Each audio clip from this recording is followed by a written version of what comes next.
Welcome to this explainer. Okay, in an era where the entire tech world is absolutely obsessed with wireless freedom, there's a funny little secret. The undisputed, absolute bedrock of our 2026 digital infrastructure, it's still buried inside your walls. It's running under data center floors. Yep, we are talking about the physical network layer. You might think thick copper cables are just, relics of the previous century, but I promise you, by the time we finish breaking down the sheer engineering behind them today, you are going to see these silent workhorses in a completely different light. Because there is a massive central irony to our modern networks. We love to boast about ultra-fast Wi-Fi 7, right? Or the dawn of Wi-Fi 8. We're all dreaming of this glorious, untethered wireless future. Yet every single one of those lightning-fast wireless signals is utterly dependent on a physical technology invented over a century ago by Alexander Graham Bell, the twisted pair.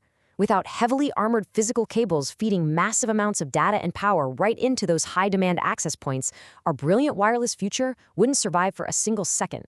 So, how does this century-old tech survive the modern era? Well, it brings us to the ultimate weapon against all the electromagnetic chaos floating in the air: the sheer mathematical elegance of differential signaling. It's brilliant. The transmitter basically splits the network signal in two, one positive, one completely inverted, and shoots them down tightly twisted wires. When they reach their destination, the receiving end just subtracts them. The absolute magic here is that any electromagnetic noise picked up along the journey, it affects both wires equally. So during that subtraction process, the interference is mathematically zeroed out. Gone. Combine that with meticulously engineered twist rates, literally how tightly those wire pairs loop around each other, and you've got the ultimate physical armor against near-end and far-end crosstalk. It's not just physics, guys, it is absolute art. Now, let's track the evolution of this bandwidth, starting with Cat5e and its 100 megahertz capacity. Honestly, it's basically the dial-up grandpa of 2026. If you put it under the intense thermal stress of modern power over Ethernet, its thin little conductors will simply overheat and go on strike. Category 6, though, vastly improves things. It introduces a physical spline, this neat little plastic cross that separates the wire pairs to reduce internal interference. But if you want guaranteed performance today, Category 6A with its massive 500 megahertz capacity has to be your absolute baseline. No exceptions.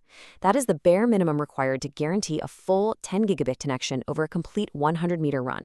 But what happens when we push physics to the absolute limit? We hit a totally ridiculous number: 2,000 megahertz. We are entering Category 8 territory here, engineered specifically for 25 and 40 gigabit networks. It sounds incredibly satisfying, right? But the laws of physics are strict. At these massive frequencies, the signal degrades really rapidly. This effectively restricts its operational distance to a maximum of just 30 meters. That strict limitation guarantees it's never going to live inside your home's walls. Instead, it strictly serves as a heavy armor beast in enterprise data centers, specifically combating the high-frequency phenomenon known as the skin effect. Okay, let's decode this alphabet soup of shielding acronyms because we need to translate these into actual levels of electromagnetic armor. Use/UTP right at the top. That's unshielded. It's essentially running naked. Sure, it's cheap, it's highly flexible, but man, is it incredibly vulnerable to interference from neighboring cables. F/UTP is a bit better. It wraps an overall foil shield around all the wires just to block out the external noise. Then U/FTP gets even more precise. It individually wraps each wire pair in foil to stop them from internally interfering with each other.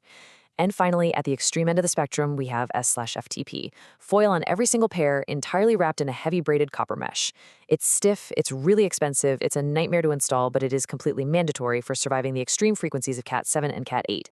Now, down in the physical layer, we actually have a classic hero versus villain showdown. On one side, you have solid, bare copper, highly conductive, perfectly ductile, the legitimate, undisputed industry standard. And on the other side, the villain, copper-clad aluminum, or CCA. It's a cheap, budget imposter.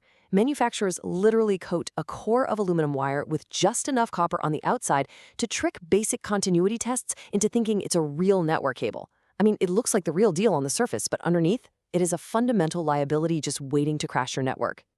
So why exactly is CCA so incredibly dangerous? Well, because in 2026, cables aren't just pushing data anymore. They are pushing up to 90 watts of direct current through power over Ethernet to run heavy-duty things like security cameras and Wi-Fi access points.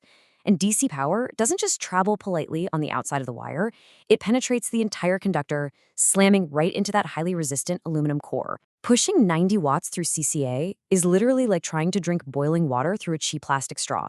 It accumulates immense, dangerous heat, melts the protective jacket, and thus it can literally start a fire right inside your walls. Which brings us to the highly counterintuitive American wire gauge or AWG system. This is where a smaller number actually means a thicker wire. A 24 AWG wire is thin, it has high resistance, and honestly, it's an absolute death wish for high wattage power over Ethernet.